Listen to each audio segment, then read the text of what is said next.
बेंगलुरु दक्षिण लोकसभा सीट के लिए भाजपा के दो बड़े नेता केंद्रीय मंत्री एस जयशंकर और सांसद तेजस्वी सूर्या एक दूसरे के साथ टिकट की जंग में आमने सामने हैं। आखिर क्या होगा इस टकराव का अंजाम? नमस्कार, आप देख रहे हैं एयर न्यूज़ की ओर से राज्यसभा में प्रतिनिधित्व के कारण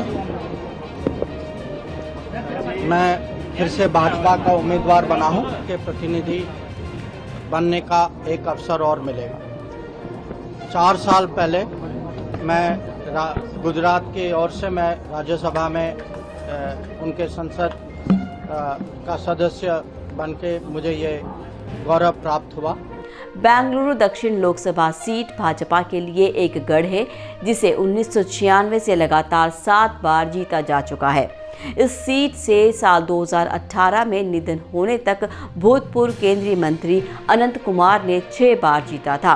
साल 2019 के लोकसभा चुनाव में अनंत कुमार की पत्नी तेजस्विनी अनंत कुमार को टिकट मिलने की उम्मीद थी, लेकिन अंतिम पल में भाजपा ने युवा नेता और पहली बार चुनाव लड़ने वाले तेजस्वी सूर्या को टिकट दिया।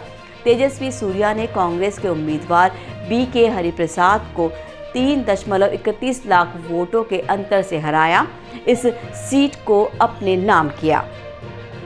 आपको बता दें, अब 2024 के लोकसभा चुनाव के लिए इस सीट के लिए एक और आश्चर्यजनक नाम सामने आ रहा है, जो केंद्रीय विदेश मंत्री एस जयशंकर हैं। अफवाह है कि भाजपा की हाईकमान इस बार राज्यसभा के कई सदस्यों जिन्होंने पहले मंत्री पद संभाला है को टिकट देने पर विचार कर रही है, खासकर राम मंदिर के उद्घाटन और प्रधानमंत्री मोदी के नेतृत्व के संदर्भ में। इस संदर्भ में एस जयशंकर का नाम एक संभावित उम्मीदवार के रूप में उठाया जा रहा है, जिसकी पुष्टि उनके विभिन्न पार्टी बैठकों और कार्यक्रमों में सक्रिय भागीदारी से होती है। इसीलिए राजनीतिक हलचलों में चर्चा है कि जयशंकर को तेजस्वी सूर्या की जगह टिकट दिया जा सकता है। इन अफवाहों की सच्चाई कितनी है ये अभी तक तय नहीं है और दर्शकों को इसकी पुष्टि के लिए कुछ और दिनों का इंतजार करना होगा। इस बीच तेजस्वी सूर्या ने आगामी चुनाव के लिए तैयारियां शुरू कर दी है और अपने आगे की लड़ाई के लिए तैयार दिखाई दे रहे हैं। वैसे इस घोषणा के परिणाम स्वरूप बेंगलुरु दक्षिण लोकसभा सीट के लिए भाजपा के अंदर एक रोमांचक और तनावपूर्ण मुकाबला देखने को मिल सकता है। एक तरफ तेजस्वी सूर्या, जो भाजपा के युवा नेता और राष्ट्रीय युवा मोर्चा के अध्यक्ष हैं, अपनी लोकप्रियता और अग्रेसिव राजनीति के लिए जाने जाते हैं। दूसरी तरफ एस जयशंकर, जो भारत के विदेश मंत्री हैं, अपने अनुभव, विशेषज्ञता और अंतर्राष्ट्रीय स्तर पर अपनी पहचान के लिए जाने जाते हैं। दोनों ही अपने अपने क्षेत्र में अपनी छाप छोड़ने के लिए कोई भी अवसर नहीं छोड़ रहे हैं।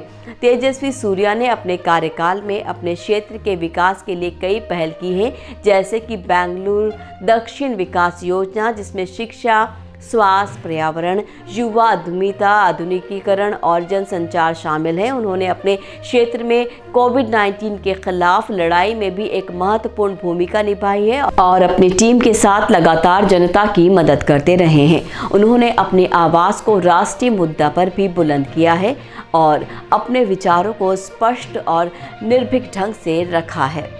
एस जयशंकर ने भी अपने मंत्रालय की जिम्मेदारी को बखूबी निभाया है और भारत की विदेश नीति को एक नई दिशा दी है।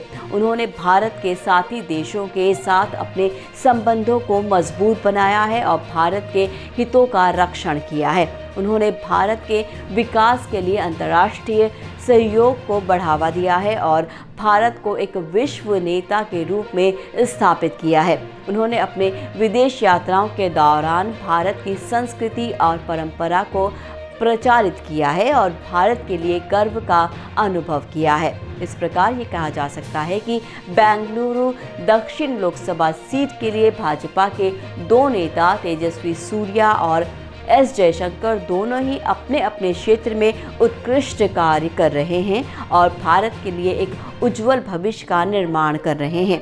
यदि इनमें से किसी एक को टिकट मिलता है तो वो निश्चित रूप से इस सीट को जीतने के लिए एक मजबूत उम्मीदवार होगा और अपने क्षेत्र के लोगों की सेवा करने का अवसर पाएगा। हालांकि इस बारे में कोई आधिकारिक घोषणा अभी तक नहीं हुई है और इसका फैसला भाजपा की हाई कमांड पर निर्भर करेगा। आशा है आपको ये वीडियो पसंद आई होगी और आपको इस विषय पर नई और रोचक जानकारी मिली होगी। अगर आपको इस खबर से जुड़ी कोई टिप्पणी या सुझाव देना है तो आप हमें नीचे दिए गए कमेंट बॉक्स में लिख सकते हैं। आपके विचारों को जानने के लिए हम उत्सुक हैं और उनका स्वागत करते हैं। फिलहाल ऐसी ही और अपडेट्स के लिए जुड़े रहिए एयर न्यूज़ के साथ। आप देख रहे थे एयर न्यूज़। दीजिए मुझे विदा। नमस्कार।